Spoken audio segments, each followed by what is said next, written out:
So we're here in downtown Moline at O'Keefe's, and I'm joined by Linny O'Keefe, who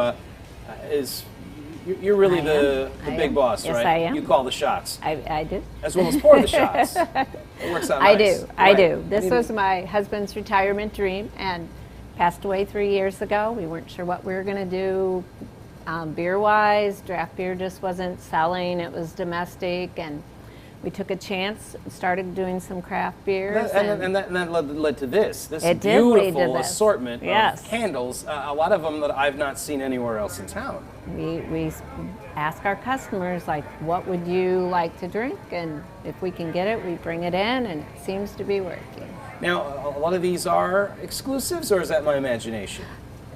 They're available to everyone. Right. It's just you hope that they get it in. It's hard to get Linny, some that of is them. an insane, and I mean this in the very best way. How many different draft handles do you have? How many 20. different drafts are available? We have 26 draft handles. 26 But- draft handles. And you have this assortment here from all over the place. All over. And you really let your customers decide We what do. goes back there. When we get our pre-order sheet, we send it down the bar, and they put stars on it. No kidding?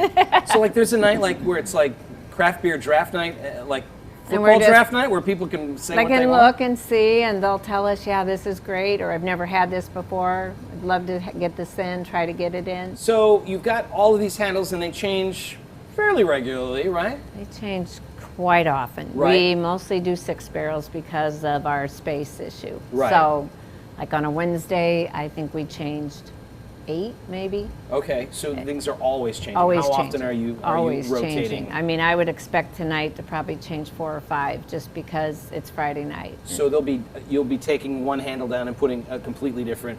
Sometimes we have our favorites, so we don't switch. Like There are some that you just aren't. They're yeah. sacrosanct. You don't mess with them. And people like that because Right. they know they can come here and always get it.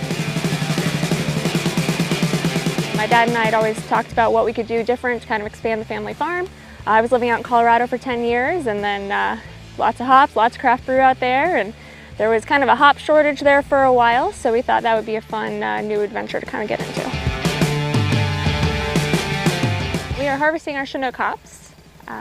They are their 3rd year, and we have 2 acres out here. We harvested our Cascade last week and Chinook this week. We have our 2 acres here, and we have 2 acres out there to the east as well. We put three new varieties out there, so Triple Pearl, Hallertau, and Michigan Copper, which is one that we're really excited about because it's proprietary to Great Lakes hops in Michigan, not Yakima Valley. So it's something that brewers out here can get that they cannot get from Yakima Valley, or that the big guys cannot get anywhere else. So it's kind of an exciting, actual, really local hop to have here. There are hundreds of varieties of hops. Cascade and Chinook are pretty widely used. And then there's proprietary hops, which we can't grow here. So like the mosaics and the citras, which you'll hear a lot about, those are proprietary, and they will only let certain growers grow them. So it's kind of nice to have something that's going to be, kind of a popular. It's a floral, fruity sort of hop, which is something brewers are really moving towards. So it'll be nice to have one of those that we can offer. We will take ours out for processing, and then we sell quite a few to our processor, and then we also sell to local breweries, home brewers around here. We would one day like to do our own processing, but it's a lofty adventure, so we're lucky enough to have some good working relationships in the area. I mean, that was our goal. I would love to be able to just sell to our local brewers and home brewers. I mean, I would be happy to ship them out, but I would much prefer to keep them here. That was kind of the whole idea. I like working face to face. QC Ale Girl, we're here at O'Keefe's because of this event that's going on, and you're kind of a big deal around here. Oh, I don't know about that, but I'm definitely very interested in the local craft beer scene here in the Quad Cities, whether it's commercial or home brews. How did you get started going from, I assume, more of a bigger perspective, more of a macro, or have you always had a thing for craft beer?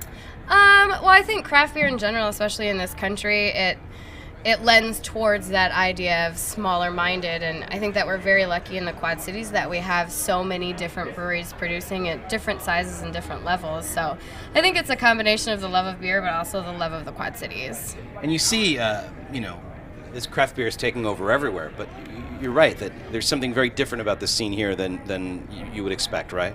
I absolutely agree. I think the bi-state part of it is one thing, and I think every single brewery in the area has a different ideal of what they want to produce. So it lends to a creative opportunity for lots of different people.